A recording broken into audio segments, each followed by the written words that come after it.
So we're here finally doing the renovations on the trailer, or at least trying to start the renovations, getting a hold on what all we have to do. We've written it out on a notepad or on my iPad, really, and we've got a lot to do, but we wanted to walk you guys through everything that needs to be done, and we're here just going through and making sure we're not forgetting anything before we actually get started.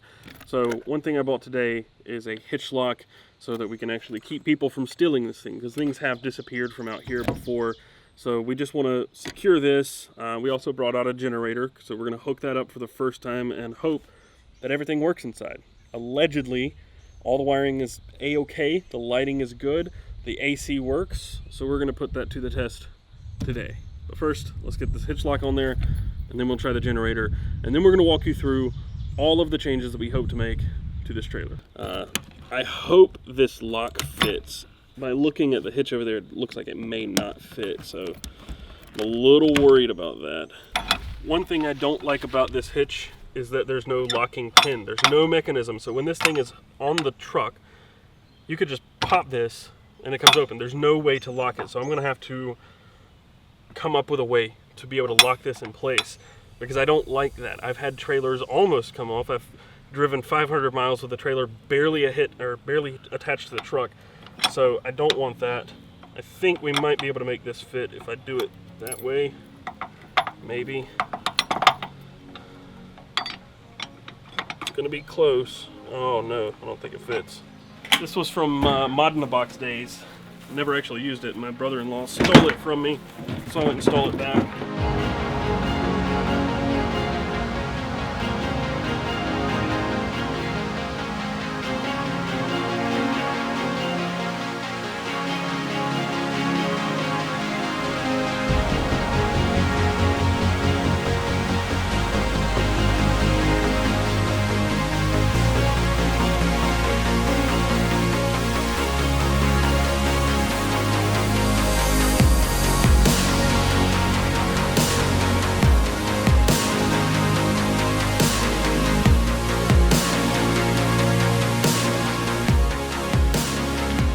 Oh, this thing is being stubborn, and that hurts.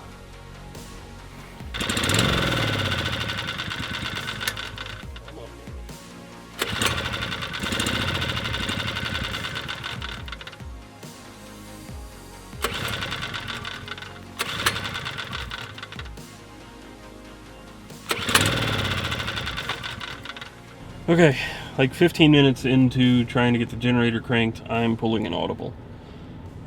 The truck has a 400 watt inverter on it, built in. It's in the bed of the truck. We're going to try that. I don't know if it's enough. The generator's 1200 watts running, so this isn't quite as powerful as that. I don't want to run my truck for hours, but it might get us through this video at least until I can figure out why the generator won't crank. My guess is the carburetor's gunked up and I'll have to go clean it out. I do have some carb cleaner at home, so that's a plus. But yes, get used to this. I'm sweaty already. We've been out here for 20 minutes maybe, and it's 82 out. Doesn't seem that hot, but the humidity is insane. So get used to sweaty Taylor and Alex, because this is going to be our lives for the next 2, 3, 4 months.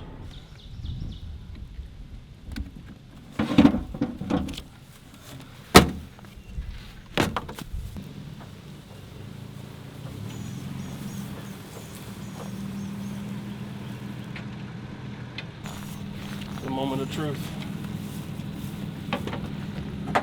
Should have brought me a longer cable. Let's go see if we got power. Do you have a key?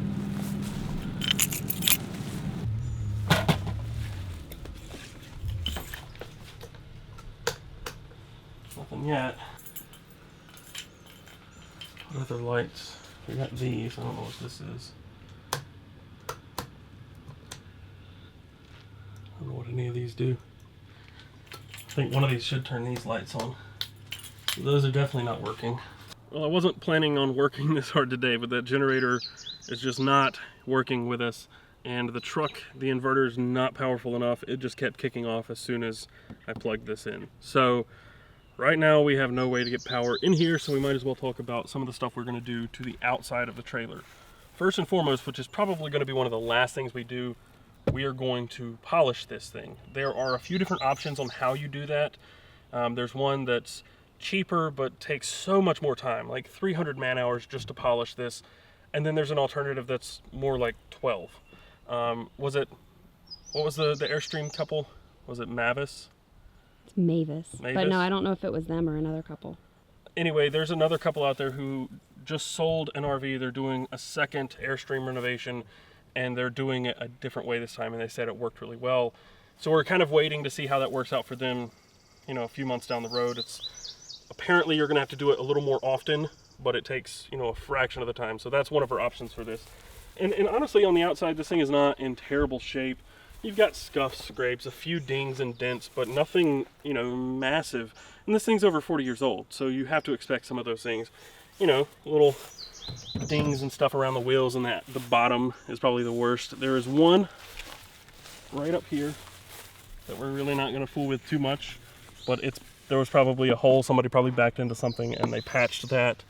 And then there's one around the front as well, some little dings, but nothing major. But this is the worst spot, the worst blemish on the entire outside of the Airstream. What happened, I assume, is somebody was backing up, they pinched the trailer with the truck, and they filled that with silicone. So our options for that are leave it or cover it with something, and I'm not opposed to covering it. There's a tick. Gotta be looking out for those guys. The other big renovation, it's not so bad here, but these seals around the windows have to be replaced. Not those, that's metal. But these seals, you can see, they dry rotted and shrank. So they have to be pulled out. The windows have to be cleaned, and then we have to reseal all of these windows. So just the top ones on these. Around back, these are pretty gnarly. So we're gonna have to find what to replace that with and replace all of the seals for the windows, which, as you can see right there, that's exactly why there's moisture inside that window. The other thing is, you can see there are no awnings on this. This is one of the original clamps, but all of the awnings are missing. You can't buy them anymore. Avion stopped making trailers, or Fleetwood stopped making Avions in 2002. So you can't actually get the awnings for these things unless you're really lucky. But there are people on eBay, Craigslist, and other places that actually make them aftermarket. So we're not out of options there. They're just a little more expensive that way, I believe. This gnarly little thing here, there was a cover at one point. That's our sewage, a little sewage hookup. So it's exposed now, which, you know, whatever. Who's gonna bother stealing our sewage? But I don't think we're gonna bother fixing that. We'll, you know, maybe beat this out straight and just leave it, because that's a bad spot anyway. This is really low clearance. The trailer's jacked up right now, but when this is not jacked up, this is really kind of low clearance, so it's going to be a pain point anyway. As far as the outside of the trailer goes, I think that's about all we're going to do to it. We were told these are new tires, there's new brakes. The only things we have to worry about underneath are going to be maybe the axles and the bearings. I don't think there's any frame rot or rust, which is really good. There's no subfloor rot or anything that we know of. So as far as big outside renovations, that's it. We were provided with these little orange strips that go in here. We don't have enough to cover the whole trailer, so we're gonna have to figure out where to find that stuff and replace that stripping, but it literally just pops in. So once we've got everything, that'll be like the last thing we do, is pop in the new stripping. Oh, one more thing. Remember when we were at the, what was it, Advance Auto, AutoZone, whatever, we were in the parking lot the day we bought this thing trying to get the taillights to work. They do work. The wiring is fine. The problem is these housings. So not this outside housing. You can see there's why this is a problem.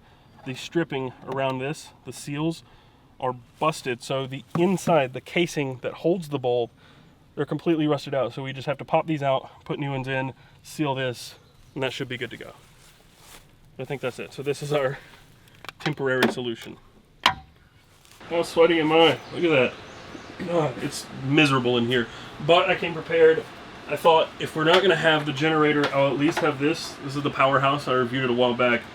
This thing is a lifesaver on every front. It's running this little floor fan air mover, which is going to at least circulate some air through here. And I brought my new video lights that I bought a while back.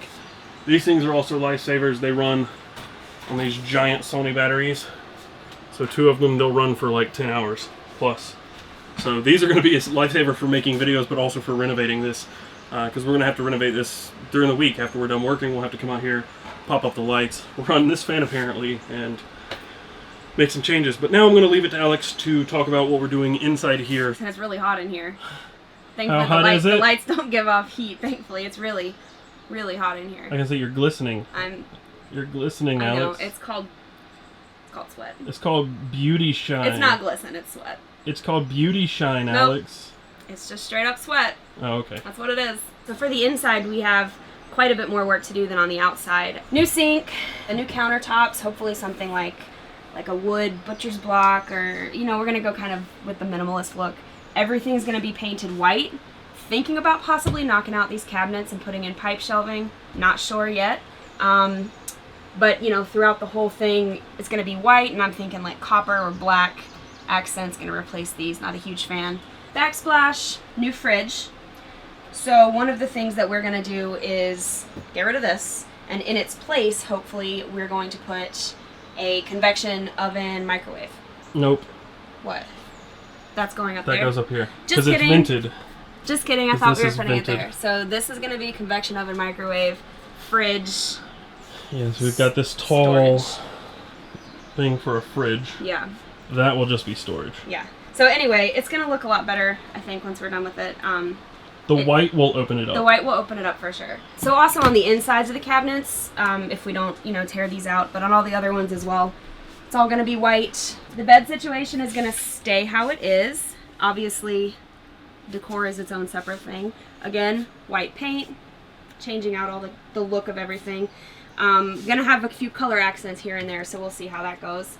So for the beds, they're 2 twin beds, which is kind of weird, but I mean, it is what it is. We might try to figure out a way to kind of change this configuration down the road.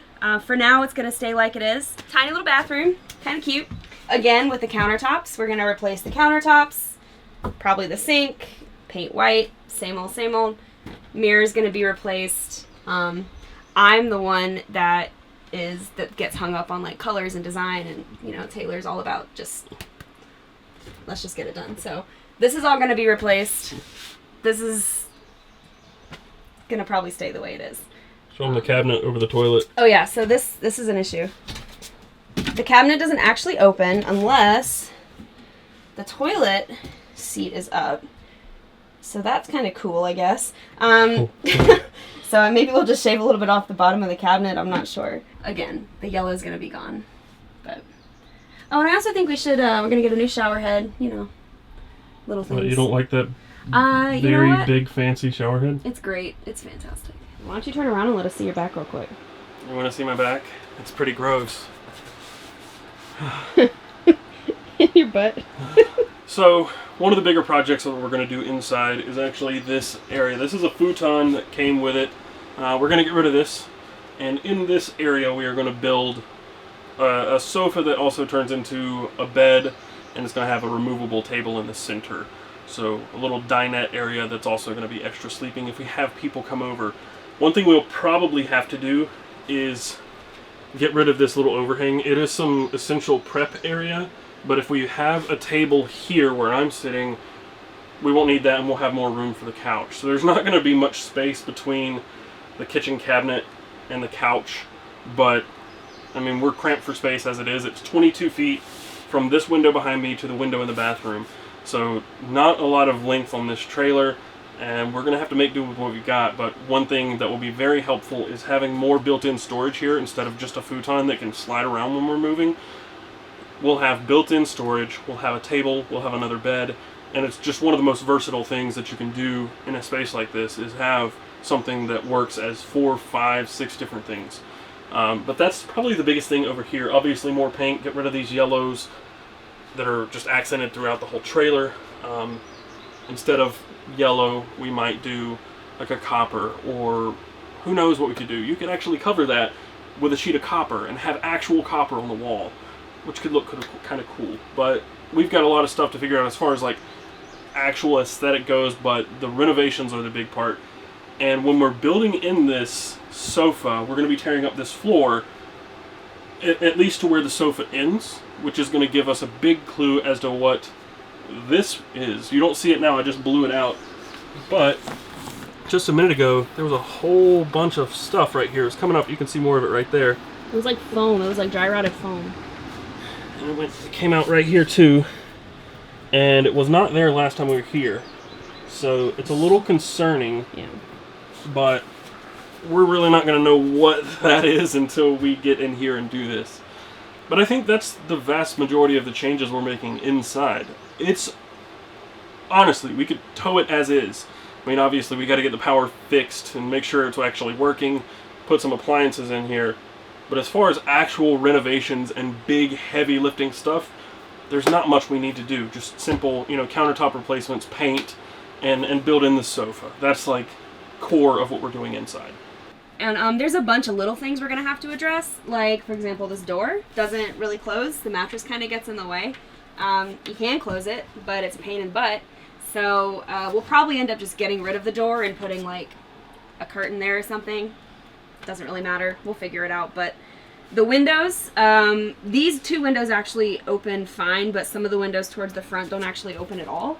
Actually, no, I lied. Look, this one. It just doesn't have the... Doesn't have the knob, so you can't really open that one. Also, we've got this up here. Don't really know, that must have been an old light fixture or something. But in addition to all of the little things that we have to take care of, there are a lot of bigger things that we have to take care of first. So the other big thing, actually there are two of them.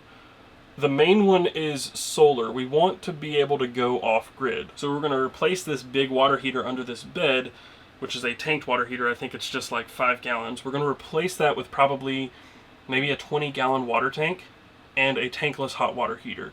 That way we can go 3 or 4 days off-grid, and in addition to that we'll need solar energy. So the idea is to put 4 solar panels on the top of the trailer and put 2 to 4 deep cycle batteries inside under one of these beds or anywhere else we can fit the storage and run the wires for those. That way we can at least go off-grid. We wouldn't have things like a convection oven, or, you know, the refrigerator would run off the solar panels, but we wouldn't have anything like a convection oven or blenders or anything that uses high wattage, but we would be able to. We're getting something like a Dometic refrigerator so we can run the essentials of solar.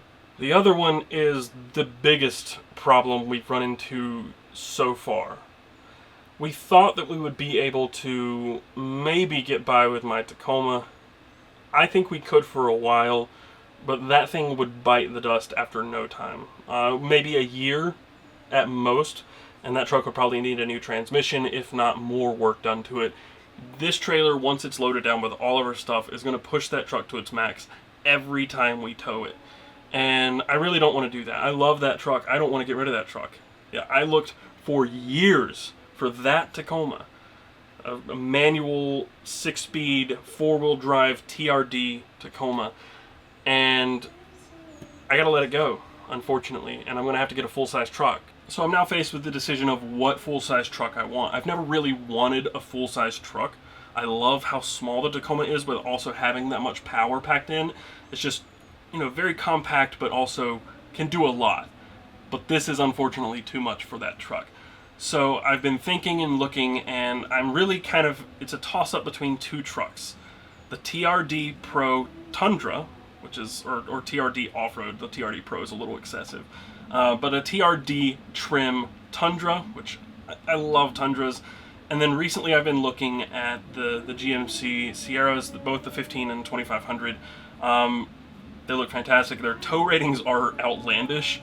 But yeah, I've got to figure that out. And no matter which way I go, it's going to affect kind of what our budget was, our predicted budget for monthly expenses. The rest of it, I think we're ready to get started. We're going to go through a few more things, see exactly what we need to do when we come out here tomorrow, and get started on actual renovations, and yeah, that's it.